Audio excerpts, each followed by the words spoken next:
Mueller fired. This is huge. Look what he did.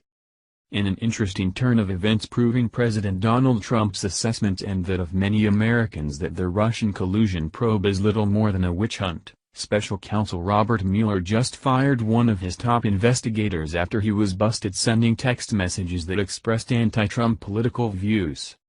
The agent is known as Peter Strzok, and Mueller described him as one of the most experienced and trusted FBI counterintelligence investigators on his team. Strzok helped lead the investigation into whether Hillary Clinton mishandled classified information on her private email server. He has also played a major role in investigating so-called links between President Trump's campaign and Russia. Now we find that Strzok had a hidden agenda showing extreme bias against President Trump and his campaign. Strzok was unexpectedly reassigned over the summer to the FBI's Human Resources Department, where he remains to this day. His abrupt and immediate removal from the Mueller Russian collusion investigation followed the discovery of text messages in which Strzok and a colleague discuss various political events in ways highly critical of President Trump, demonstrating an extreme bias against the president. The exact content of the texts have not been disclosed, but whom he was texting was later revealed in a follow-up report, which also added further concerns about problematic behavior by Strzok.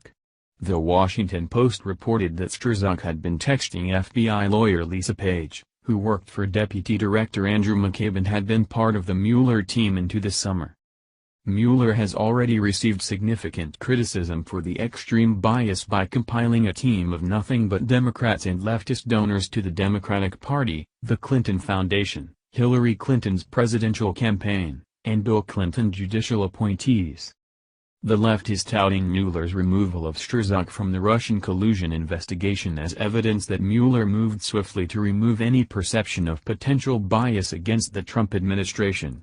However, what it actually reveals is the deep-seated bias of Mueller and the FBI against the Trump administration, and most especially against President Trump himself with regard to the Russian witch hunt, of which no evidence has been found, despite what the leftist progressives would have us believe.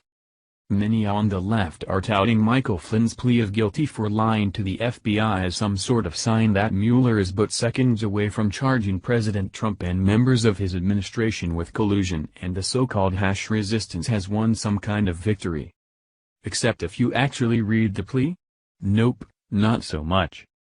On or about January 24, 2017, Flynn agreed to be interviewed by agents from the FBI. January 24 voluntary interview. During the interview, Flynn falsely stated that he did not ask Russia's ambassador to the United States, Russian ambassador, to refrain from escalating the situation in response to sanctions that the United States had imposed against Russia. Flynn also falsely stated that he did not remember a follow-up conversation in which the Russian ambassador stated that Russia had chosen to moderate its response to those sanctions as a result of Flynn's request.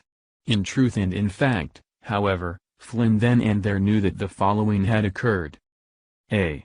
On or about December 28, 2016, then-President Barack Obama signed Executive Order 13757, which was to take effect the following day.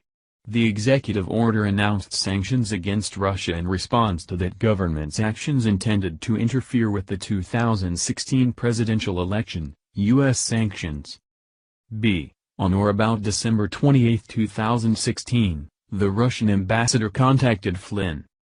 C. On or about December 29, 2016, Flynn called a senior official of the Presidential Transition Team, PTT official, who was with other senior members of the Presidential Transition Team at the Mar-a-Lago Resort in Palm Beach, Florida, to discuss what, if anything, to communicate to the Russian ambassador about the U.S. sanctions. On that call, Flynn and the PTT official discussed the U.S. sanctions, including the potential impact of those sanctions on the incoming administration's foreign policy goals. The PTT official and Flynn also discussed that the members of the Presidential Transition Team at Mar-a-Lago did not want Russia to escalate the situation.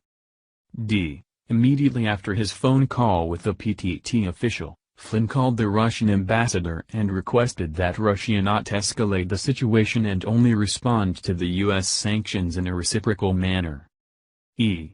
Shortly after his phone call with the Russian ambassador, Flynn spoke with a PTT official to report on the substance of his call with the Russian ambassador, including their discussion of the U.S. sanctions. On or about December 30, 2016, Russian President Vladimir Putin released a statement indicating that Russia would not take retaliatory measures in response to the U.S. sanctions at that time. On or about December 31, 2016, the Russian ambassador called Flynn and informed him that Russia had chosen not to retaliate in response to Flynn's request.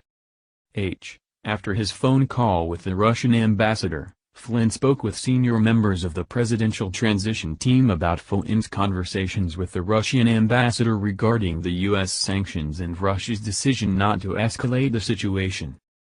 During the January 24 voluntary, Flynn made additional false statements about calls he made to Russia and several other countries regarding a resolution submitted by Egypt to the United Nations Security Council on December 21, 2016. Specifically, Flynn falsely stated that he only asked the countries' positions on the vote, and that he did not request that any of the countries take any particular action on the resolution.